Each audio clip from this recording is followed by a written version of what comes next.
The courtroom held its breath. My ex-husband's voice, usually so polished and controlled, had shrunk to something barely audible. No, that's not possible. For 2 full days, he and his high-priced attorney had painted me as a broken soldier, someone whose combat injuries had left her too unstable to raise a child. His new wife sat in the gallery with her arms crossed, wearing that same smug expression she'd worn every morning. Then the judge opened my military file. Judge Watkins adjusted her reading glasses. She turned one page, then another, and then she read a single sentence that changed everything. I watched the color drain from Daniel's face like someone had pulled a plug. No, he whispered again. That's not possible. The judge looked up slowly, her voice measured and deliberate. It appears, she said, that this court has been given an incomplete picture. In that moment, I understood something I hadn't let myself believe for nearly a decade. Daniel wasn't afraid of me. He was afraid of the truth. And the strange thing was, I'd never tried to hide it. He'd simply never cared enough to ask. 9 years earlier, I didn't come home from my final deployment looking like a hero. I came home in pieces. The military flight touched down at Pope Army Airfield on a grey October afternoon, and I barely remember the landing. The pain medication had blurred everything into a haze of antiseptic smells, the heavy weight of my left leg wrapped in braces, the throbbing ache in my ribs with every shallow breath. I remember looking out the small window and thinking how impossibly green North Carolina looked after months overseas. Mostly, I remember thinking I was finally coming home to my husband and my baby boy.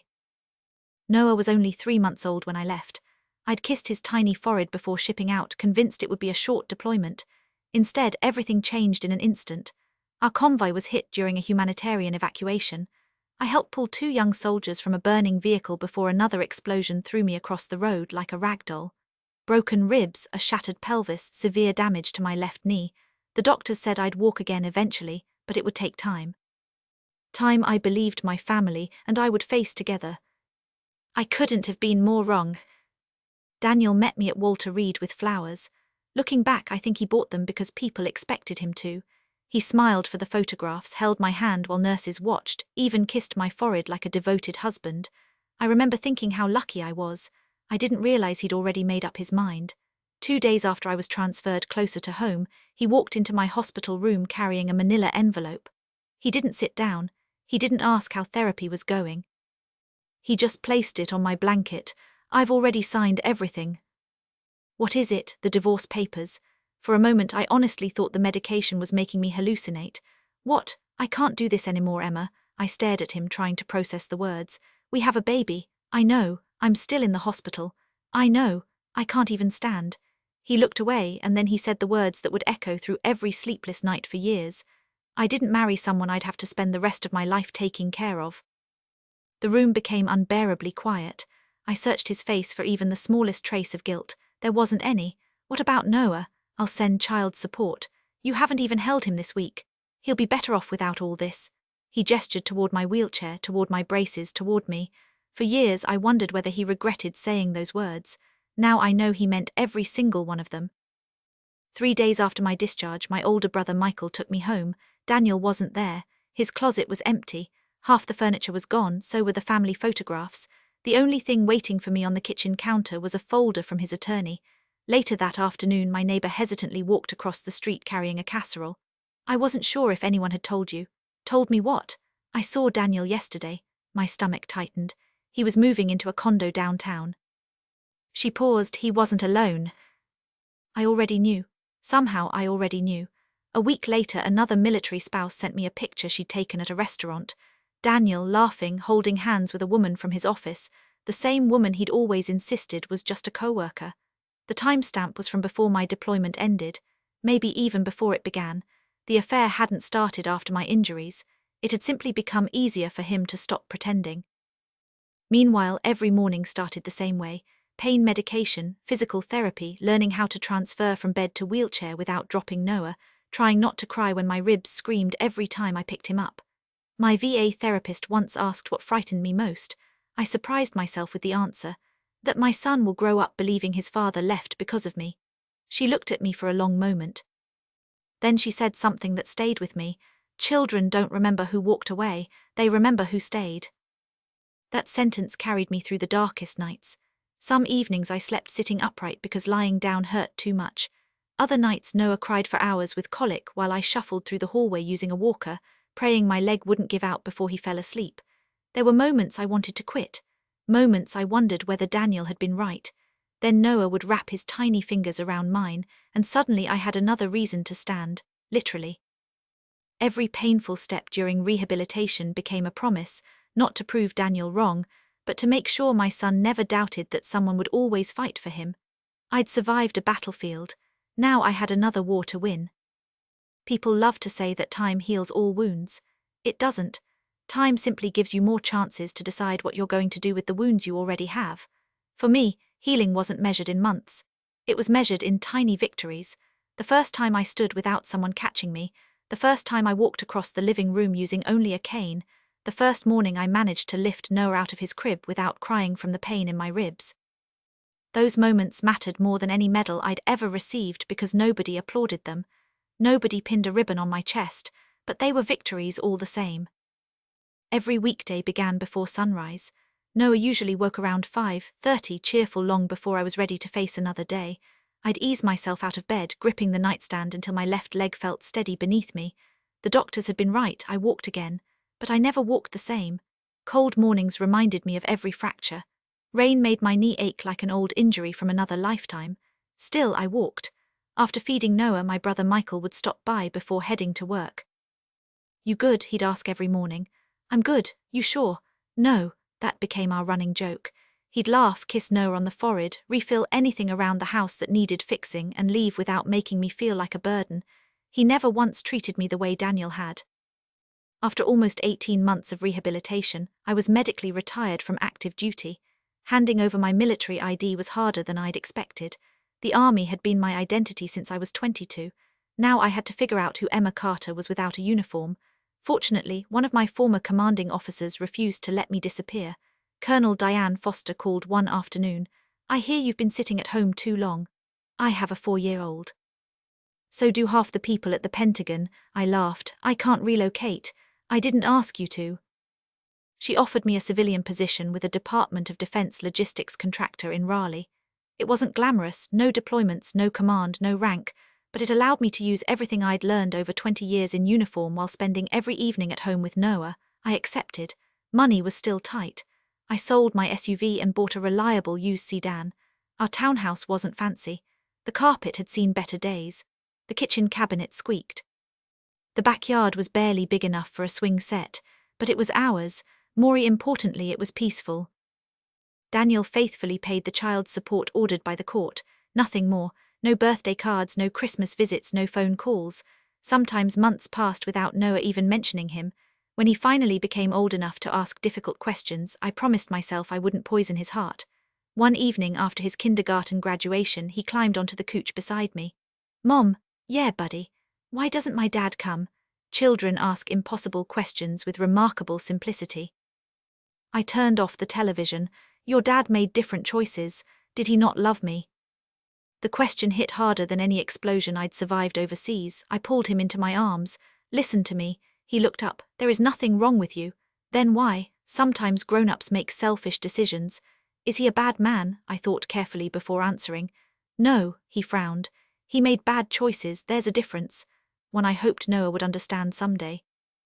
As the years passed, I watched my son become the kind of young man every parent dreams of raising. He held doors open for strangers. He thanked waitresses. He helped elderly neighbors carry groceries without being asked. Every Veterans Day, he insisted on placing flowers beneath the local memorial, not because I told him to, but because he wanted to. He became fascinated with military history, devouring books about World War II, reading biographies of Medal of Honor recipients, watching documentaries with his grandfather. One Saturday morning he looked at me across the breakfast table.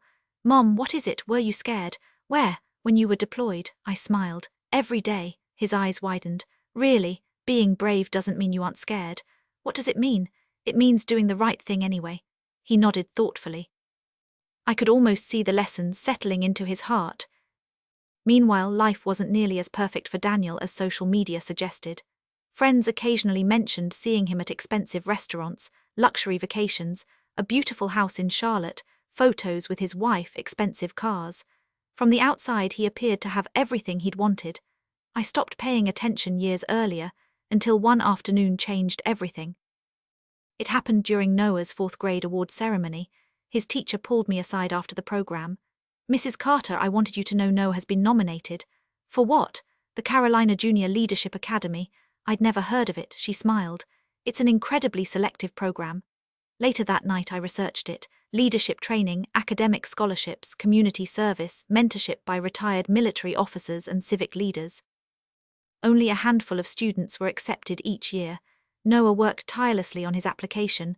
When the acceptance letter finally arrived months later, he burst through the front door waving the envelope. "I got in." I hugged him so tightly he laughed.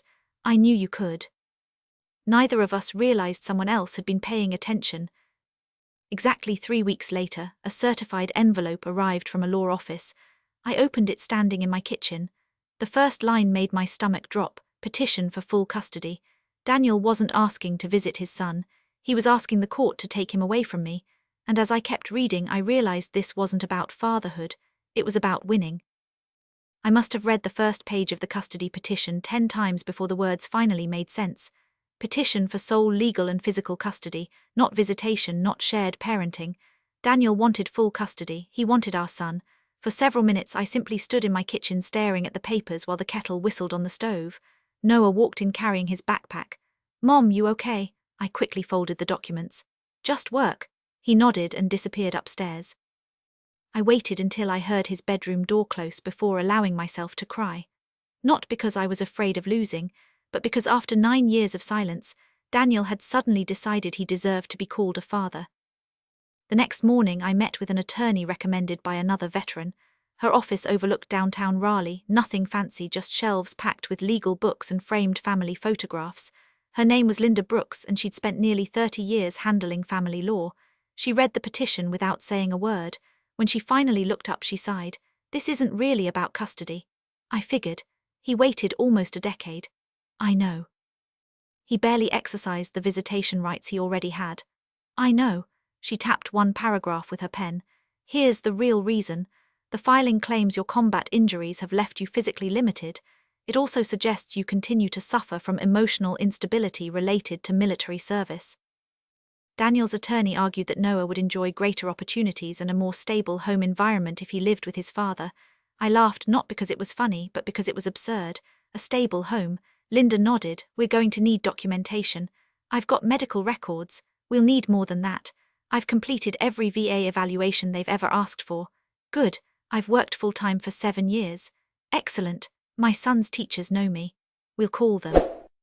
She leaned forward. "Emma, tell me something." "What? Have you ever hidden anything from the court?" "No." "Have you ever lied about your medical condition?" "Never," she smiled.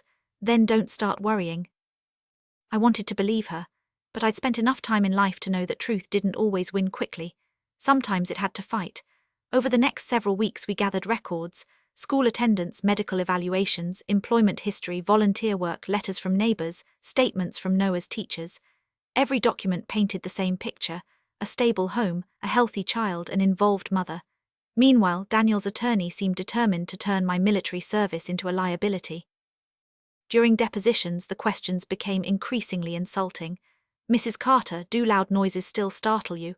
"Sometimes." "Do you occasionally experience nightmares?" "Occasionally." "So you admit your combat experiences continue affecting your daily life?" "They affect my memories." "Isn't that the same thing?" "No," he frowned. "I remember my deployment, I remember losing friends, I remember being wounded, but I have never neglected my son." He changed directions. "You still walk with a limp?" "Yes." "Can you run?" "No." "If Noah were in danger, my body would hurt afterward." I held his gaze. "But I'd still get to him first." He didn't ask another question for nearly a minute. Outside the conference room, Linda smiled. "You handled that beautifully. I've testified before military review boards." I could tell. Still, something about Daniel's behavior bothered me. He wasn't acting like a father desperate to reconnect with his son. He was acting like a businessman pursuing an investment. The answer came unexpectedly.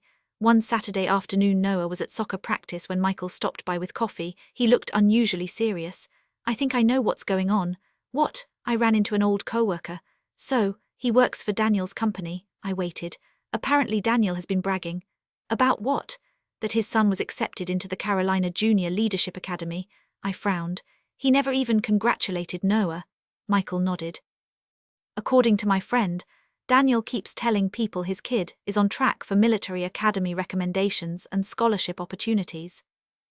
Everything suddenly clicked. The leadership academy, the scholarships, the prestige. Daniel didn't suddenly want to raise his son. He wanted to claim him, to show him off, to rewrite history.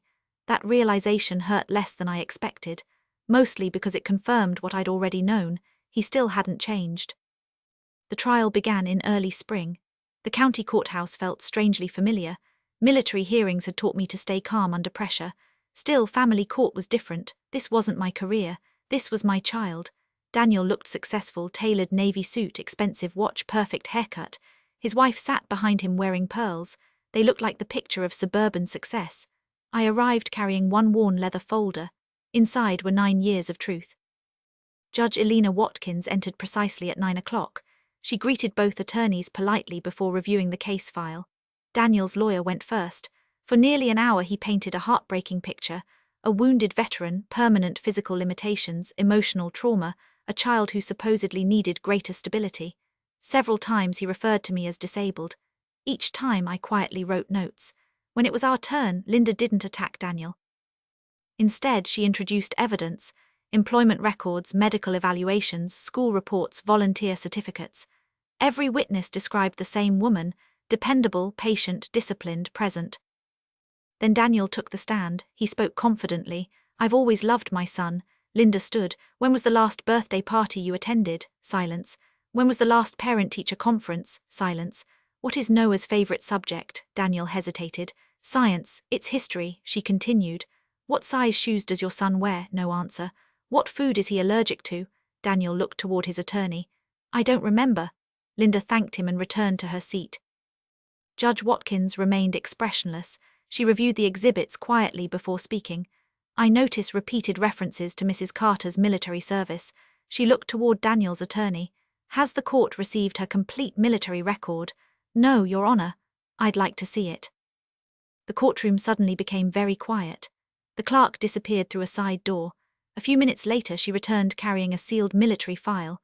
The courtroom became so quiet I could hear the faint hum of the fluorescent lights overhead. The clerk carefully placed the sealed file in front of Judge Watkins. She broke the seal without ceremony. No dramatic speech, no theatrical pause, just the quiet confidence of someone who understood that facts carried more weight than emotion. She turned the first few pages slowly. Service history, promotions, performance evaluations, medical reports, awards. No one spoke. Daniel sat upright beside his attorney, looking almost relaxed again. I could tell he believed the military file would simply confirm what his lawyer had been arguing all morning, that I'd been seriously injured and permanently limited. He had no idea what else was inside. Neither did his attorney. Judge Watkins continued reading. Occasionally she underlined something with her finger before moving to the next page. Then she stopped. She didn't reach the end of the file. She stopped halfway through. Her eyes rested on one paragraph for several long seconds. She read it again, then she looked toward me. "Mrs. Carter." "Yes, Your Honor." "Was this portion ever classified?" "Yes, ma'am, and it has since been declassified." "Yes," she nodded once. "I see." Across the room Daniel shifted in his chair. For the first time all morning he looked uneasy. The judge adjusted her glasses. "I'm going to read one sentence into the record." Every person in that courtroom seemed to lean forward at exactly the same moment. She read calmly. "Despite sustaining multiple life-threatening injuries, Lieutenant Colonel Emma Carter repeatedly refused evacuation until every soldier and civilian under her protection had been safely evacuated." She paused. Military psychological evaluations conducted afterward unanimously concluded that her decision-making under extreme stress remained exemplary, and that she demonstrated extraordinary judgment, emotional stability, and unwavering devotion to those in her care. Silence, absolute silence. The sentence hung in the courtroom like a bell that had just been struck. I closed my eyes for a brief second. I hadn't heard those words spoken aloud in years. When I opened them again, Daniel had gone completely pale. His mouth hung open slightly. "No," he whispered. That's not possible." Judge Watkins looked directly at him. "Mr. Carter." He didn't answer. "I assume your attorney has reviewed this document." His lawyer looked genuinely confused. "No, Your Honor, I was never provided the complete military record." The judge raised one eyebrow. "Interesting." Daniel's attorney quickly flipped through the copy the clerk had handed him. His expression changed with every page. He stopped at the same paragraph. Then he turned 2 more pages, then another, then another. Finally, he slowly closed the file, not slammed, not dropped, simply closed it.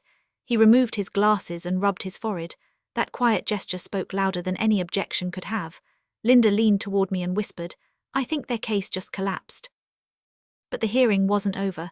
Judge Watkins folded her hands. "Mr. Carter," Daniel finally looked up, "you have repeatedly argued that Mrs. Carter's military injuries rendered her incapable of making sound parental decisions." "Yes, Your Honor. Yet the official evaluations performed by the United States Army conclude precisely the opposite." Daniel swallowed. "I wasn't aware," the judge interrupted him. "I believe that has become quite obvious." A few people in the gallery shifted uncomfortably. Judge Watkins continued, "This court also has before it 9 years of school records." She looked down again. "Perfect attendance at parent conferences." She turned another page. "Volunteer work." Another page. "Medical appointments." Another. "Teacher evaluations." Then she looked at Daniel. "I have found no evidence that Mrs. Carter has ever failed to place her son's needs ahead of her own." She paused. "I have, however, found substantial evidence that you voluntarily chose not to participate in your son's life for nearly 9 years." Daniel's attorney stood. "Your Honor," she raised one hand. "I'm not finished." He sat back down. The judge turned toward Noah. Our son had quietly remained beside the court-appointed child advocate throughout the hearing. He wasn't frightened, just confused. Judge Watkins smiled gently. "Noah." "Yes, ma'am. Do you love your mother?" He looked surprised by the question. "More than anybody." "Does she take good care of you?" "Every day." "What do you want this court to know?" Noah hesitated. Then he answered with the simple honesty only a 10-year-old can, "My mom never quit." The courtroom fell silent again. "My leg got hurt playing baseball last year." He glanced toward me. "Mom carried me into the emergency room even though her own leg was hurting." His voice cracked. "She always says soldiers don't leave people behind." He smiled. "And she never left me behind either." I felt tears rolling down my face, not because I was embarrassed, but because every difficult day, every painful therapy session, every lonely birthday, every sleepless night had somehow led to this moment. Judge Watkins quietly removed her glasses. "Thank you, Noah." When she looked back at Daniel, her voice remained calm, but it carried unmistakable disappointment. "Mr. Carter, there is a significant difference between becoming interested in a child," she paused, "and becoming a parent." Daniel lowered his head. For the first time since I'd known him, he had absolutely nothing to say. Judge Watkins remained silent for several moments before delivering her decision. No one moved, no one spoke. Even the courtroom clock seemed louder than usual. Finally, she folded her hands and looked directly at Daniel. "Mr. Carter, this court recognizes the importance of a child having both parents in his life." Daniel straightened slightly. For a brief second, hope returned to his face. Then the judge continued. "But parenthood is measured by consistent love, sacrifice, responsibility, and presence, not biology alone." She looked toward me. "The evidence overwhelmingly demonstrates that Mrs. Emma Carter has provided this child with a stable, loving, and secure home despite extraordinary physical challenges." She turned another page. "Your military injuries have not diminished your ability to parent." Another pause. "In fact, the evidence suggests they strengthened your commitment to your son." I lowered my eyes, fighting back tears. 9 years, 9 long years, every doctor's appointment, every late-night fever, every school project, every birthday, every Christmas morning, every difficult conversation. Someone had finally seen all of it. Judge Watkins looked back at Daniel. "This court also finds that you voluntarily removed yourself from your son's daily life for nearly a decade." Her voice remained calm. "You cannot disappear during the difficult years and return only when the rewards become attractive." The courtroom stayed perfectly still. "Therefore," she closed the folder, "the petition for sole custody is denied." Daniel slowly closed his eyes. The judge wasn't finished. "However," she continued, "I believe children benefit from healthy relationships whenever possible." She looked directly at Daniel. "If you sincerely wish to become part of Noah's life, that opportunity still exists." His eyes lifted. "But it will not begin with custody. It will begin with trust." She ordered a gradual visitation schedule supervised by a family counselor. No sudden changes, no disruption to Noah's life. Every step would depend on Noah's comfort and emotional well-being. Hearing was over. People quietly gathered their papers. Linda squeezed my shoulder. "You earned this." "I don't know if I did," she smiled. You've been earning it for 9 years. Outside the courthouse, spring sunshine warmed the courthouse steps. Reporters weren't waiting. There were no television cameras, just ordinary people walking to their cars after another ordinary day in court. Exactly the way I preferred it. Michael wrapped me in the biggest hug he'd given me since I came home from deployment. I told you, you did. No one was taking that boy away. Noah hugged both of us at once. For a few precious moments, everything felt wonderfully normal. Then I heard footsteps behind me. I turned. Daniel stood several feet away. He looked older, not because of grey hair, but because something inside him had changed. His wife remained near the courthouse entrance but didn't come any closer. For the first time in years, Daniel looked directly into my eyes. I owe you an apology. I waited. I should have been there. Yes, I was selfish. Yes, I convinced myself leaving was easier. I nodded. It was. He looked toward Noah. I kept telling myself I'd have time later. His voice cracked. 9 years disappeared. There wasn't much left to say. No speech could return Noah's first steps, his first baseball game, his first day of school, his nightmares, his birthdays. Those moments belonged to the past. I can't change what I did, Daniel said quietly. No, but I'd like the chance to become a better father. I looked toward Noah. This wasn't my decision anymore. He was old enough to have a voice. I knelt beside him. You heard everything. He nodded. What do you think? He thought longer than most adults would have. Finally, he looked at his father. You hurt my mom. Daniel closed his eyes. I know. You hurt me too. I know. Another long silence followed. Then Noah said something I'll never forget. I don't forgive people because they deserve it. He glanced at me. My mom taught me forgiveness is something you choose. Daniel began crying, real tears, not courtroom tears, the kind that come when someone finally stops lying to themselves. I'd like to get to know you, Noah continued, but slowly. Daniel nodded immediately. As slowly as you need. That was the beginning, not of a perfect family, those only exist in movies, but of an honest one. Over the next year, Daniel showed up, not perfectly, sometimes awkwardly, sometimes uncertain, but consistently. Family counseling wasn't easy. Neither was rebuilding trust. Trust grows much more slowly than it's broken. Yet little by little, father and son found common ground. Daniel even began volunteering with wounded veterans through a local non-profit. One afternoon he quietly admitted something to me.